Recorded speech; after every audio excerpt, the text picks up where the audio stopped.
नमस्कार दोस्तों, स्वागत करता हूं आप सभी का आपके अपने ही YouTube चैनल स्टडी डिलाइट पर। वैदिक सभ्यता का यह तीसरा वीडियो है और पिछली क्लास में हमने वैदिक काल के स्रोतों के बारे में पढ़ा था और आज के इस वीडियो में हम ऋग्वैदिक काल के राजनीतिक जीवन, सामाजिक जीवन, आर्थिक जीवन और धार्मिक जीवन के बारे में पढ़ेंगे। तो चलिए शुरुआत करते हैं। साथियों, हमने पिछली क्लास में बताया था कि वैदिक काल को दो भागों में बांटा गया है। पहला कौन सा है?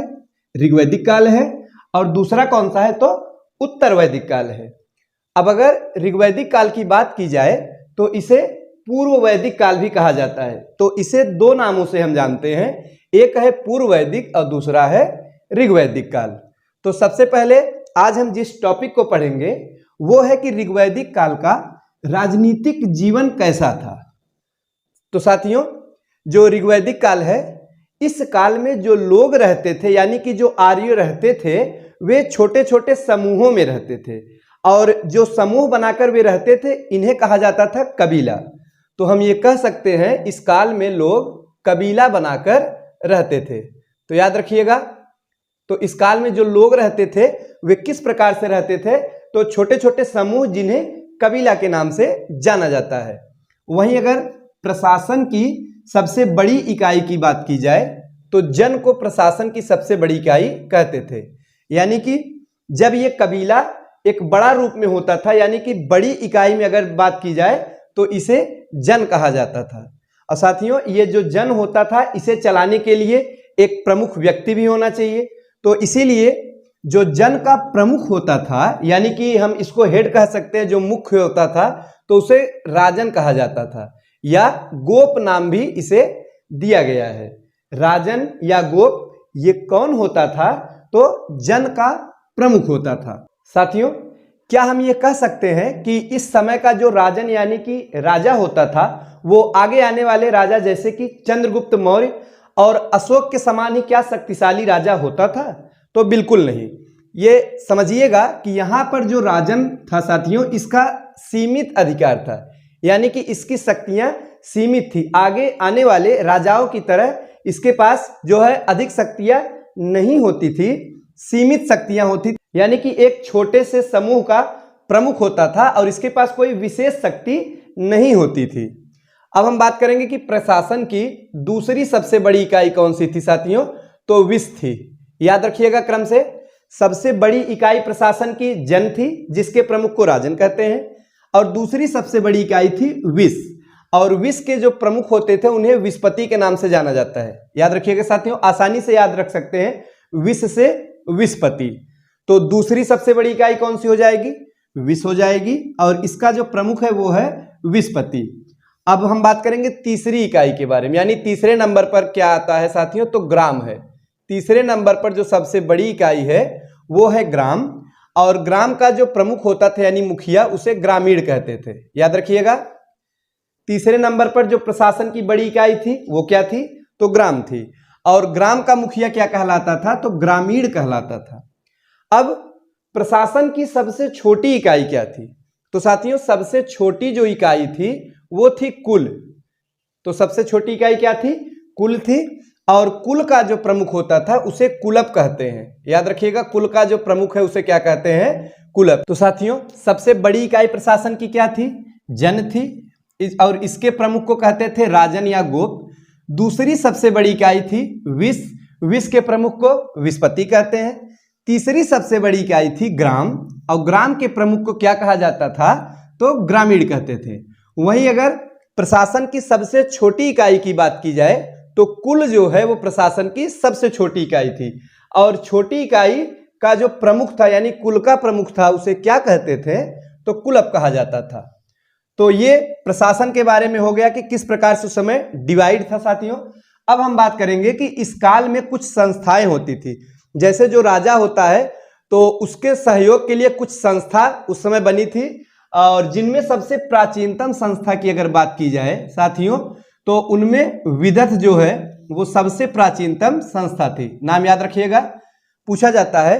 तो सभा, समिति, गोप, विदथ ये संस्थाएं थी जो कि राजा को सहयोग प्रदान करती थी। यानी कि राज्य कार्य में जो उस समय शासन काल चलता था तो राजा को सहयोग करने के लिए ये संस्थाएं थी, जिनमें विदर्भ जो है वो सबसे प्राचीन यानी सबसे पुरानी संस्था थी। अब इस संस्था के होने के साथ साथ राजा को कुछ अधिकारी की भी आवश्यकता पड़ती है, जैसे वर्तमान समय में भी है कि कोई भी देश है उसके शासन को चलाने के लिए साथियों विभिन्न प्रकार के मंत्री पद हैं। इनके साथ ही साथ अधिकारियों की भी व्यवस्था की गई है, जिससे कि सुचारू रूप से शासन चल सके। तो उस समय भी याद रखिएगा, उस समय भी अधिकारी होते थे, और जो ऋग्वैदिक काल में अधिकारी थे इनको क्या कहा जाता था? तो रत्निन कहा जाता था। यह महत्वपूर्ण है साथियों। परीक्षा में ऐसा ही प्रश्न पूछता है कि ऋग्वैदिक काल में रत्निन किसे कहते थे, या ऐसे पूछ लेगा कि ऋग्वैदिक काल में अधिकारियों को किस नाम से जाना जाता था, तो आप क्या बताएंगे? रत्निन नाम से जाना जाता था। अब हम बात करेंगे कि सेना। तो साथियों बताइए कि ऋग्वैदिक काल में जो राजा था यानी कि जो राजन उस समय था, क्या उसके पास कोई नियमित सेना थी या कोई विशाल सेना हुआ करती थी? तो इसका जवाब होगा कि बिल्कुल नहीं। साथियों जो ऋग्वैदिक काल में राजन थे यानी कि उस समय जो राजा होता था उसके पास सेना जो है वो नियमित नहीं होती थी। तो इसको समझिएगा, तो सेना जो है विशाल स्तर की सेना नहीं थी, सेना नियमित भी नहीं थी। तो नियमित नहीं थी इससे आप क्या समझते हैं?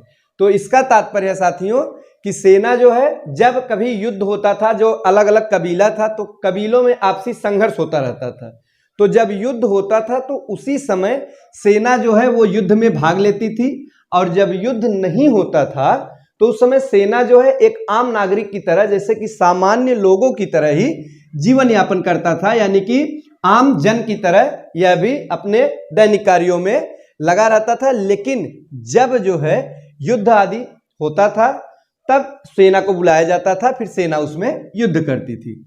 तो कुल मिलाजुलाकर हम ये कह सकते हैं कि ऋग्वैदिक काल में सेना नियमित नहीं थी। अब हम बात करेंगे कि पुरोहित का स्थान कैसा था। साथियों जो ऋग्वैदिक काल में पुरोहित का स्थान था वो उच्च स्थान होता था। याद रखिएगा, पुरोहित का स्थान उच्च था। अब टैक्स के बारे में हम चर्चा करेंगे कि क्या उस समय टैक्स की व्यवस्था थी, यानी कि राजा द्वारा जनता से कर लिया जाता था। तो साथियों टैक्स की ऐसी कोई व्यवस्था देखने को नहीं मिलती है।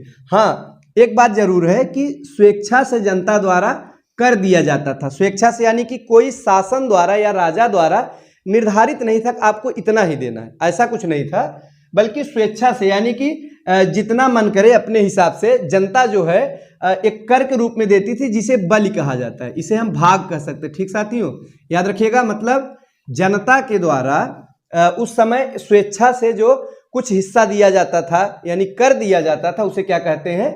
बलि कहा जाता है।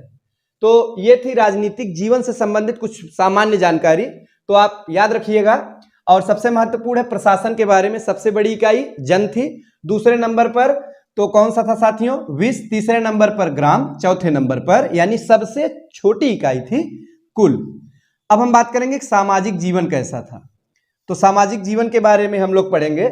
साथियों सामाजिक जीवन में हम लोग पढ़ते हैं कि समाज किस प्रकार का उस समय था, किन किन वर्गों में विभाजित था, स्त्रियों की दशा कैसी थी, और इन सब बारे में हम चर्चा करेंगे। तो चलिए देखते हैं। तो अगर बात किया जाए कि वर्ण व्यवस्था के बारे में, तो वर्ण व्यवस्था की शुरुआत ऋग्वैदिक काल में हो गया था। तो ऋग्वैदिक काल में ही पहली बार वर्ण व्यवस्था हमें देखने को मिलती है। तो इसका पता कैसे चलता है वर्ण व्यवस्था? तो साथियों आप लोगों को हमने पिछली क्लास में ही बताया था कि ऋग्वेद के 10वें मंडल में सबसे पहली बार वर्ण व्यवस्था का उल्लेख मिलता है। तो किस मंडल में? 10वें मंडल में मिलता है साथियों। और हमने बताया था एक सूक्त के बारे में। कौन सा सूक्त है? पुरुष सूक्त है।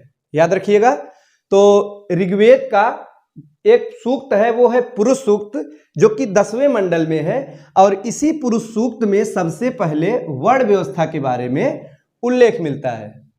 साथियों याद रखिएगा, तो वर्ण व्यवस्था का उल्लेख यानी कि शुरुआत कब हुआ था? तो ऋग्वैदिक काल में ही हो गया था। लेकिन एक विशेष बात है कि ये जो वर्ण व्यवस्था था ना, तो इस समय ये कर्म आधारित थी। ये महत्वपूर्ण है और एक अच्छी व्यवस्था कही जा सकती है। साथियों इस समय वर्ण व्यवस्था कर्म आधारित थी, जाति आधारित नहीं थी। यानी कि ऐसा नहीं था कि जन्म से कोई जो है वर्ण किसी का निर्धारित होता है, जैसे कि वर्तमान समय में है, या हम आगे आने वाले क्लास में पढ़ेंगे। उत्तर वैदिक काल में यह जो सिस्टम है ये बदल जाता है, कर्म आधारित न होकर वहां पे जाति आधारित हो जाएगा। यानी कि अगर कोई ब्राह्मण है तो उसका भी बेटा भी ब्राह्मण होगा, क्षत्रिय है तो उसका बेटा भी क्षत्रिय होगा। ये आगे की व्यवस्था में देखने को मिलता है। लेकिन ऋग्वैदिक काल में ऐसा नहीं है। फिर कैसा है? कर्म आधारित है। तो इससे आप क्या समझते हैं कि जो जिस प्रकार का कर्म करता था तो उसे उसी वर्ण व्यवस्था में रखा गया। जैसे कोई शिक्षा देने का कार्य कर रहा है, ज्ञान से संबंधित है, पठन पाठन से संबंधित है, तो उसे ब्राह्मण वर्ग में रखा गया। और साथियों, जो सैनिक आदि में रक्षा के लिए कार्य करता था, क्षत्रिय आदि में उसे शामिल किया गया। और जो लोग व्यापार या छोटे छोटे उद्योगों से संबंधित थे वे वैश्य वर्ग में हुए। इस प्रकार से हम ये कह सकते हैं कि ऋग्वैदिक काल में जो वर्ण व्यवस्था थी वो थी कर्म आधारित। अब दास प्रथा के बारे में बात करेंगे। तो साथियों, दास प्रथा का प्रचलन था, याद रखिएगा, दास प्रथा का प्रचलन ऋग्वैदिक काल में था। लेकिन उस समय दासों की स्थिति ठीक थी, बहुत दयनीय नहीं थी। दासों की स्थिति साथियों अत्यंत दयनीय नहीं थी, ठीक ठाक थी। किंतु दास प्रथा के बारे में वर्णन मिलता है। अब परिवार की सबसे छोटी इकाई की अगर बात की जाए तो कुल है, हमने अभी डिस्कस किया था। तो सबसे छोटी इकाई परिवार की अगर कुछ कोई थी तो वो क्या थी? कुल थी। अब समाज कैसा था ये बताइए कि इस समय मातृसत्तात्मक था अथवा पितृसत्तात्मक?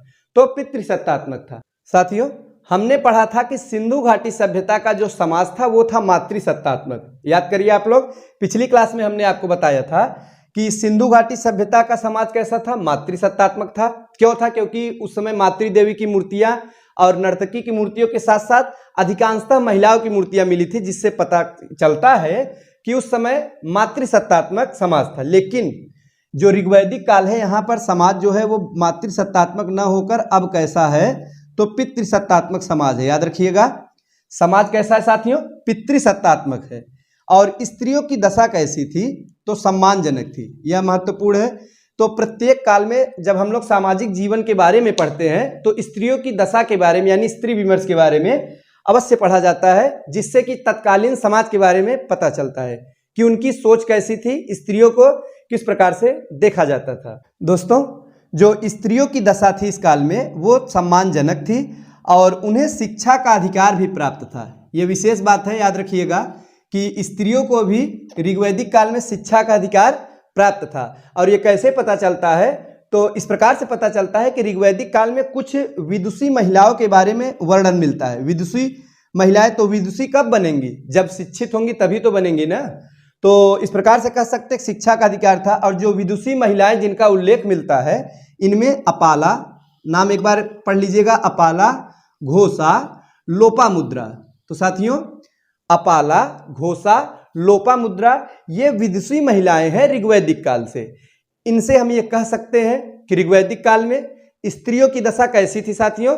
तो निश्चय ही सम्मानजनक स्थिति थी, उन्हें शिक्षा का भी अधिकार प्राप्त था। तो हमने राजनीतिक जीवन के बारे में पढ़ा, सामाजिक जीवन के बारे में पढ़ा। अब हम पढ़ेंगे आर्थिक जीवन। आर्थिक जीवन के अंतर्गत हम लोग बातें करेंगे कि अर्थव्यवस्था का आधार क्या था, यानी कि उस समय का मानव क्या करता था जीविकोपार्जन के लिए। तो आइए देखते हैं। तो प्रमुख व्यवसाय की अगर बात की जाए तो साथियों उस समय पशुपालन प्रमुख व्यवसाय था। याद रखिएगा, प्रमुख व्यवसाय क्या था? तो पशुपालन उस समय प्रमुख व्यवसाय था। तो जो ऋग्वैदिक काल है इस समय कृषि को उतना महत्व नहीं दिया जाता था जितना कि पशुपालन को। तो पशुपालन यहाँ पे सर्वाधिक महत्वपूर्ण या प्रमुख व्यवसाय हुआ करता था।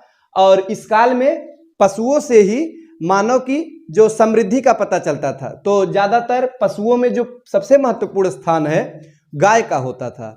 और उस समय जिसके पास जितनी अधिक गाय होती थी वो उतना ही संपन्न व्यक्ति माना जाता है। जैसे इस समय वर्तमान समय में आदमी जो है जमीन जायदाद रुपए पैसों से व्यक्ति की समृद्धि का पता चलता है, लेकिन ऋग्वैदिक काल में ऐसा नहीं। उस समय जिसके पास जितनी अधिक गाय हुआ करती थी वो उतना ही संपन्न व्यक्ति माना जाता था। अब सबसे महत्वपूर्ण पशु की अगर बात की जाए तो गाय जो है उस समय सबसे महत्वपूर्ण पशु थी, जिसे अघन्या कहा जाता है। याद रखिएगा साथियों, ऋग्वैदिक काल में गाय को क्या कहा गया है? तो अघन्या कहा गया है। ये प्रश्न बार बार परीक्षा में पूछता है कि अघन्या जो है वो किसके लिए प्रयुक्त हुआ है? तो आप क्या बताएंगे? गाय के लिए प्रयुक्त हुआ है। तो अघन्या यानी क्या? अघन्या यानी कि जिसकी हत्या नहीं की जानी चाहिए, यानी कि जिसे मारा नहीं जाना चाहिए। ऐसा मानते थे ऋग्वैदिक काल में कि गाय को मारा नहीं जाना चाहिए, इसकी हत्या नहीं की जानी चाहिए। तो आप लोग अघन्या शब्द के बारे में अच्छी तरीके से जानते रहिएगा, यहाँ से प्रश्न जरूर पूछे जाते हैं कि अघन्या किसे कहा जाता है? तो गाय को कहते थे।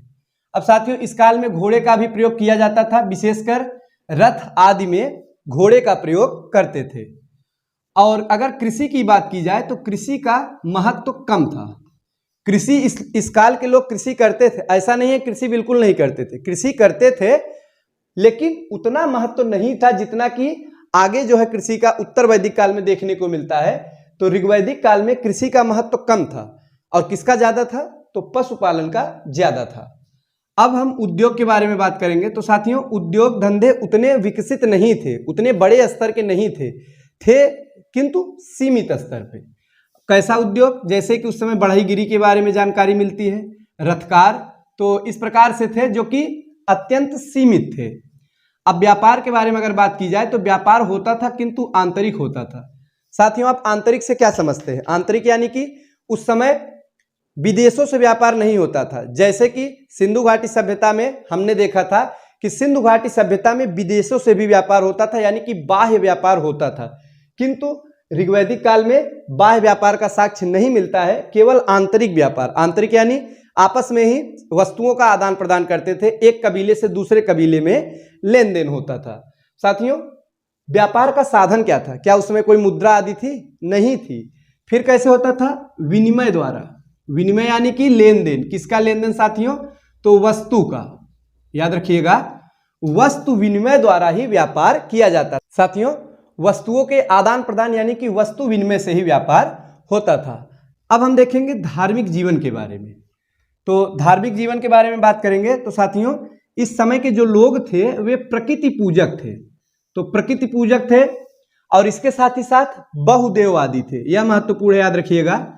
प्रश्न यहां से बनता है और पूछेगा कि क्या ऋग्वैदिक काल के लोग किस प्रकार के थे? तो उसमें ऑप्शन देगा कि एक देवता को पूजते थे, यानी एक देववादी थे। बहुदेववादी थे, तो कैसे थे साथियों? तो बहुदेववादी थे। बहुदेववादी यानी क्या? तो एक देवता को नहीं पूजते थे। तो ऋग्वैदिक काल में एक से अधिक यानी बहुत से देवताओं के बारे में वर्णन मिलता है। कितने देवताओं के बारे में? तो साथियों, ऋग्वेद में 33 कोटि देवताओं के बारे में, यानी 33 प्रकार के देवताओं के बारे में वर्णन मिलता है। देवी देवता का उल्लेख है, और उसमें भी सबसे प्रमुख देवता अगर कोई है तो इंद्र। याद रखिएगा, जो ऋग्वैदिक काल है, इस काल में इंद्र का स्थान देवताओं में सबसे ऊपर था, यानी कि सबसे प्रमुख देवता कोई थे तो वे इंद्र थे। और ऋग्वेद में इंद्र के शब्द का जो उल्लेख है वो 250 बार हुआ है। कितनी बार साथियों? तो सर्वाधिक यानी कि सबसे ज्यादा इंद्र का उल्लेख ही हुआ है ऋग्वेद में, और वो है 250 बार, यानी कि 250 बार। संख्या याद रखिएगा, परीक्षा में पूछता है कि ऋग्वेद में इंद्र का कितनी बार जिक्र किया गया है अथवा उल्लेख किया गया है। तो आप क्या बताएंगे? 250 बार। अब इंद्र साथियों ये किसके देवता थे? तो वर्षा, तूफान एवं युद्ध के देवता थे इंद्र। तो इंद्र किसके देवता थे? तो वर्षा, तूफान एवं युद्ध के देवता थे। इंद्र को पुरंदर भी कहा गया साथियों, और पुंडरीक नाम से भी वर्णन मिलता है। तो पुरंदर यानी क्या? तो दुर्ग को तोड़ने वाला। पुरंदर का अर्थ है दुर्ग को तोड़ने वाला, वहीं पुंडरीक का अर्थ है बादलों में निवास करने वाला। तो याद रखिएगा, इंद्र के दो और नाम इस काल में यानी कि ऋग्वेद में देखने को मिलते हैं। वे नाम कौन कौन से हैं? तो पुरंदर और पुंडरीक। तो पर्यायवाची शब्द भी है, हिंदी में भी पूछा जाता है। तो पुरंदर किसे कहते हैं? इंद्र को। पुंडरीक भी इंद्र को ही कहा जाता है। अब दूसरे नंबर पर जो देवता का स्थान है साथियों, वो है अग्नि का। पहले नंबर पर किसका था? इंद्र का, और दूसरे नंबर पर अग्नि का स्थान है। और अग्नि को मध्यस्थ देवता भी कहा जाता है। मध्यस्थ यानी कि क्या? जो मध्यस्थता करे। किसके किसके बीच साथियों?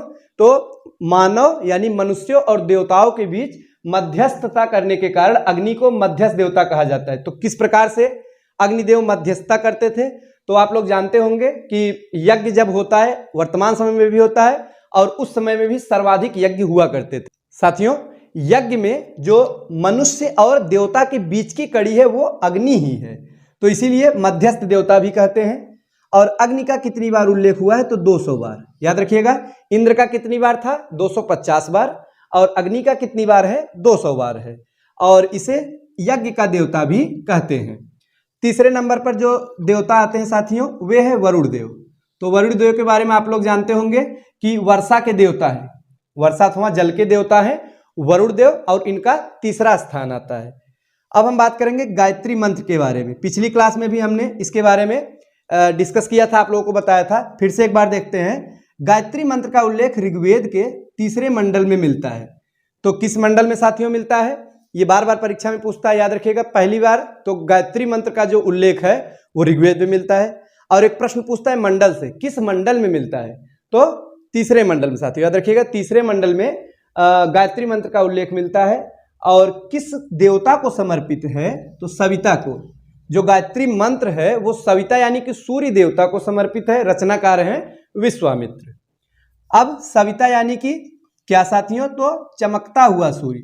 तो जो सूर्य देवता का अर्थ है यहाँ पर चमकते हुए सूर्य से इसका तात्पर्य है। सविता यानी चमकता सूर्य। वहीं मित्र भी सूर्य के लिए प्रयोग किया जाता है। तो मित्र यानी कि उगता सूर्य। दोनों में थोड़ा सा अंतर है साथियों, और आपको पता होना चाहिए। सविता यानी चमकता हुआ सूर्य और मित्र यानी उगता हुआ सूर्य। वहीं अश्विन जो देवता का उल्लेख है, अश्विन यानी चिकित्सक देवता, अश्विन यानी कि चिकित्सक देवता। और पशुओं का देवता पूषण को कहते थे। याद रखिएगा, कभी कभी पूछता है परीक्षा में, पूषण ऋग्वैदिक काल में किसके देवता थे? पशुओं का देवता। और सोम तो वनस्पति के देवता सोम थे। साथियों, ये कुछ प्रमुख देवता हैं जिनका उल्लेख ऋग्वेद में मिलता है। इनके साथ ही साथ कई अन्य देवता भी हैं, लेकिन हमने यहाँ पर उन्हीं देवताओं के बारे में उल्लेख किया है, जिक्र किया है, जहां से परीक्षा में प्रश्न पूछे जाते हैं। साथियों, आज हमने ऋग्वैदिक काल के राजनीतिक, आर्थिक, सामाजिक और धार्मिक जीवन के बारे में पढ़ा। अब नेक्स्ट वीडियो में हम उत्तर वैदिक काल के बारे में पढ़ेंगे, जो कि वैदिक सभ्यता का अंतिम वीडियो होगा। साथियों, उसके बाद हम लोग पढ़ेंगे मौर्य साम्राज्य के बारे में और बातें करेंगे चाणक्य और चंद्रगुप्त मौर्य के बारे में। आज के लिए बस इतना ही। धन्यवाद।